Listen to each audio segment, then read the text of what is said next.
Instant vérité. Le lundi 24 octobre 2022, la création de l'Union des footballeurs professionnels de Côte d'Ivoire, dont l'objectif est d'améliorer les conditions de vie des footballeurs ivoiriens, était annoncée lors d'une conférence de presse. Eh bien, au lendemain de cette annonce, la Fédération ivoirienne de football, dans un communiqué, a déclaré que l'UFPCI, qu'elle ne reconnaissait pas l'UFPCI et invitait par la même occasion, eh bien, tous les clubs et groupements d'intérêt qui lui sont affiliés à ne pas collaborer avec elle. Comment les dirigeants de cette nouvelle union comptent-ils accomplir leur mission dans un environnement qui s'annonce très hostile pour eux? Eh bien, pour répondre à ces questions que nous nous posons tous, nous avons avec nous aujourd'hui Zoro Marc-André Kpolo, président de cette nouvelle union. Bonjour Zoro Marc. Bonjour. Merci d'avoir répondu à notre invitation. Dites-moi, je l'ai dit dans mon introduction, au lendemain de l'annonce de la création de votre structure, eh bien, la FIF a dit ouvertement qu'elle ne vous reconnaissait pas.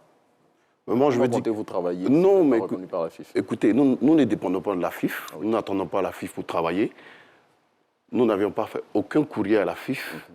On a été surpris de se voir mentionné dans le courrier de la FIF, dont elle parle de l'Union des footballeurs professionnels de Côte d'Ivoire. Nous sommes surpris parce qu'aucun courrier n'est venu de nous pour signifier à la FIF que nous existons. Parce que la FIF est une association comme nous. Oui. Donc, nous exerçons librement. Nous sommes indépendants. On n'a pas besoin de la FIF. Maintenant, quand la FIF demande à ce que les groupements d'intérêt et les membres ne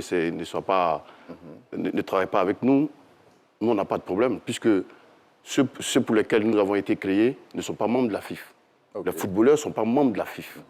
Ils participent à des activités organisées par la FIF. Ils participent à l'activité, mais ils ne sont pas membres actifs de la FIF. Donc, ils ont le droit de choisir qui ils veulent pour les protéger et pour les défendre. Bon, déjà, là, on va revenir là-dessus, mais votre union a été créée depuis près d'1 an. Oui. Elle ne date pas d'aujourd'hui, sa création. Pourquoi c'est maintenant que vous la présentez aux populations? Chaque chose à son temps. Nous étions dans diverses activités. Et puis, je le dis encore, nous représentons l'international. Donc, nous marchons selon les pas de l'international. Donc, en parlant d'international, vous voulez parler de la FIF Pro, j'imagine. Oui. Bien. Dites-nous, en parlant de la FIF Pro, déjà, c'est Cyril Domoro avec l'association des footballeurs ivoiriens qui était affilié à la FIF Pro. Aujourd'hui, tout le monde sait ce qui s'est passé. La FIF Pro ne collabore pas avec l'association des footballeurs ivoiriens. Mais si vous avez créé l'UFPCI, c'est parce que vous pensez que l'AFI ne travaillait pas correctement à la défense des footballeurs ivoiriens. Qu'est-ce que vous entendez faire pour défendre les footballeurs ivoiriens? Mais écoutez, il faut savoir que la FIF Pro, déjà, a une idéologie et un esprit.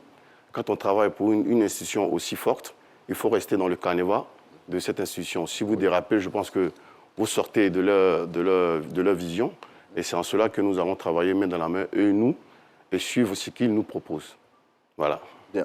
Vous venez de dire que vous n'avez pas besoin de la FIF pour exercer vos activités, mais je l'ai dit tantôt aussi, la FIF est l'autorité de tutelle qui organise tout ce qui est sportif en Côte d'Ivoire ici, en tout cas pour le football. Est-ce que vous ne pensez pas que c'est mal parti entre vous? Non, ce n'est pas mal parti parce que, je le dis encore, je n'entends pas la FIF pour travailler. Oui, ça on l'a entendu. Mais ça, on l'a entendu. Nous devions collaborer ensemble. Oui. Parce que, je le dis encore, les personnes pour lesquelles ce syndicat a été créé font partie, entre guillemets, de la FIF. Donc demain, s'il y a un souci, on va mentionner la FIF, on va faire un courrier à la FIF, au président du club. Mais vous dites que vous n'avez pas besoin de la FIF. Pourtant, vous parlez d'envoyer des courriers à la FIF et tout ça. C'est un peu paradoxal ce que vous dites. On appelle ça une collaboration. Mais déjà, pour qu'il y ait collaboration, il faut que ce soit en de bons termes. Vous ne vous entendez même pas déjà sur l'essentiel. Moi, je vais vous dire quelque chose. Oui. C'est vous qui le mentionnez, c'est vous qui le dites, qu'il y a problème. C'est ce qu'on entend. Hein. Oui, mais c'est ce qu'on constate aussi. Ce sont des rumeurs. Et le courrier que la FIF a produit, ce n'est pas une rumeur. Mais écoutez, en toute chose, à un certain moment, on se fourvoie quand même. Il faut lire le courrier. Donc vous pensez que la FIF s'est fourvoyée? Expliquez-nous pourquoi. Parce que la FIF n'a pas le droit de faire ce courrier-là. Oui.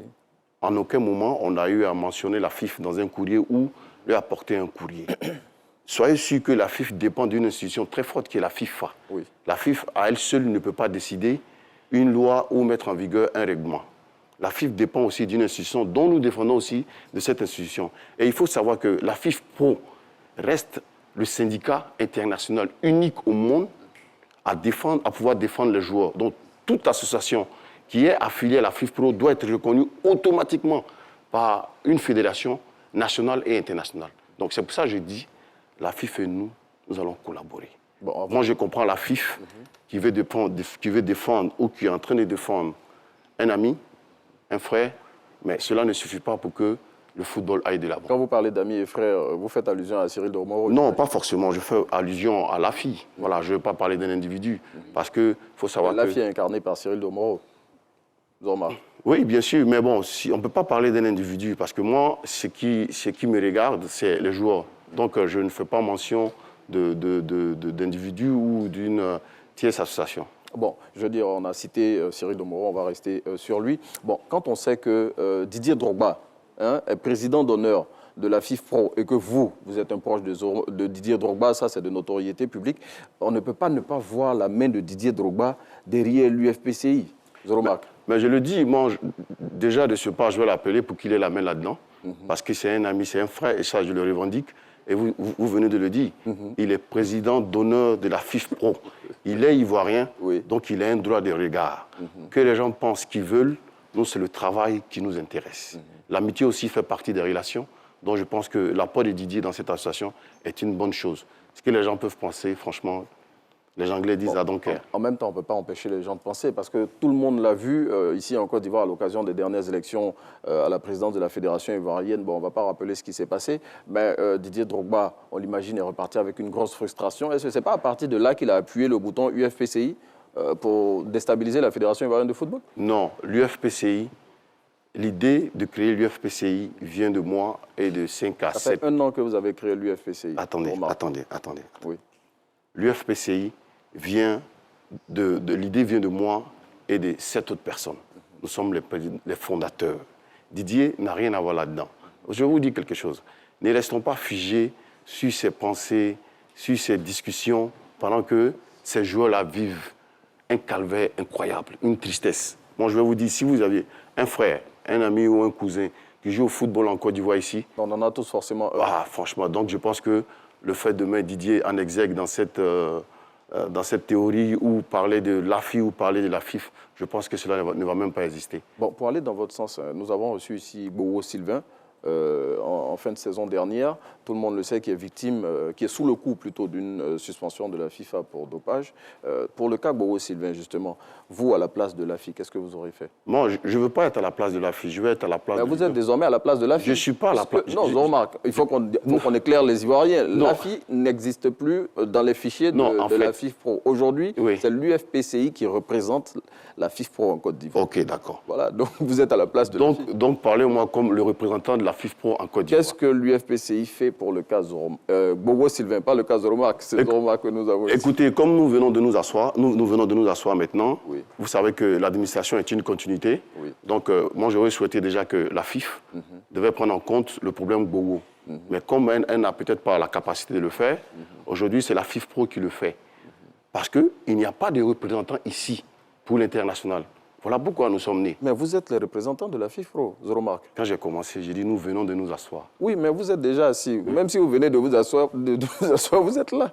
D'accord. Donc je vous le dis, et, comment on appelle, le dossier Bowo est en cours. Et nous sommes en train de travailler là-dessus. Et nous espérons que cela se passe bien parce que le garçon, il est quand même dans des moments un peu difficiles, mentalement, je peux dire. Donc il a besoin d'assistance. Donc l'UFPCI prendra le relais pour l'assister. Ah bon, ça, on a bien compris. L'UFPCI va prendre le relais. Dernièrement, Jérémy Njitap était à Abidjan, le président de la FIFPro Afrique, et il était venu déjà, d'ailleurs, pour une activité organisée par la Fondation Didier Drogba. Donc non, pas par la Fondation Didier Drogba. Ça a été organisé par l'OIT, Office international du travail. Par l'OIT. Voilà, par l'OIT. Didier Drogba y était bien assis. Il a été associé. Zoromark était là. Et là-bas, Jérémy Njitap a dit que l'AFI avait été suspendue parce qu'elle ne respectait pas les normes édictées par la FIFPro. Bon, pour vous qui venez de vous asseoir, qu'est-ce que vous entendez faire pour vous démarquer de l'AFI? D'abord, il n'a pas parlé de suspension, il a parlé de le divorce est consommé. Oui, divorce consommé, voilà. C'est ce que nous disions tantôt, oui. Nous avons beaucoup d'offres pour nos jeunes frères, dont les assurances, la retraite, les awards. C'est rien de nouveau, c'est ce que l'AFI Non, attendez, chers frères. Est-ce que vous connaissez, vous avez vu le programme de l'AFI? Est-ce que vous avez suivi comment l'AFI a travaillé? Je ne veux pas parler de l'AFI, je veux parler de l'Union. On est obligé de parler de l'AFI. Tant qu'on parle de l'UFPCI, je ne veux pas faire, on est obligé de faire le parallèle. Je ne veux pas faire la promotion d'un individu ou d'une tierce association. Je veux parler de l'Union des footballeurs professionnels de Côte d'Ivoire. qu'est-ce que nous allons apporter?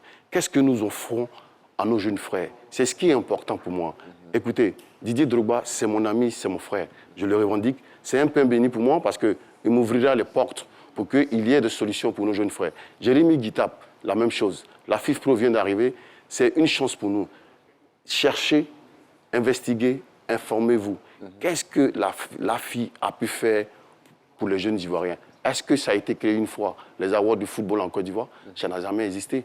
Nous venons pour organiser les awards du football, où le meilleur joueur de Côte d'Ivoire aura soit une voiture, soit une petite cabane, ou bien un terrain. Laissez-moi finir. Non, laissez-moi finir. Ou bien la retraite. La retraite d'un footballeur en Côte d'Ivoire n'a jamais existé. Ça n'a jamais existé. L'Union des footballeurs professionnels de Côte d'Ivoire offre une retraite à partir du produit qu'elle mettra en place. Voilà. Donc déjà, avec ces trois choses déjà, il y a une différence qui s'impose en Côte d'Ivoire. Bon, on va vous prendre au mot, hein. On attendra de voir si vous allez effectivement respecter tout ce que vous avez dit. On va revenir à Jérémy Guitap. L'une des raisons du divorce entre la FIF Pro et l'AFI, c'est le fait que l'AFI n'ait pas accordé son parrainage à Didier Drogba. Donc c'est la raison pour laquelle l'UFCI a été, actionné. Rassurez-nous, Zoromark. Moi, je vais être clair là-dessus. Je ne peux pas faire partie d'une entité et puis on me refuse le bien-être de cette entité-là. Ça, c'est déjà... je veux vous dire que toute entité est régie par la loi, par des règles. Si vous sortez de ce carnaval, vous n'existez plus pour cette entité. Et ce sera le mot de la fin, Zoromark. En tout cas, merci d'être venu partager ce moment d'instant vérité avec nos téléspectateurs. Zoromark, je le rappelle, ancien footballeur international et président de l'Union des footballeurs de Côte d'Ivoire. Bon, je tiens à rappeler quand même, avant de libérer Zoromark, qu'il n'est pas reconnu par la Fédération ivoirienne de football, qu'il a dit clairement dans un communiqué. Chose que je ne veux même pas aussi. Chose que je ne veux pas aussi. Affiliés à ne pas collaborer avec l'AFI. Merci de nous avoir suivis. On sera avec vous lundi prochain pour un autre invité pour Instant Vérité.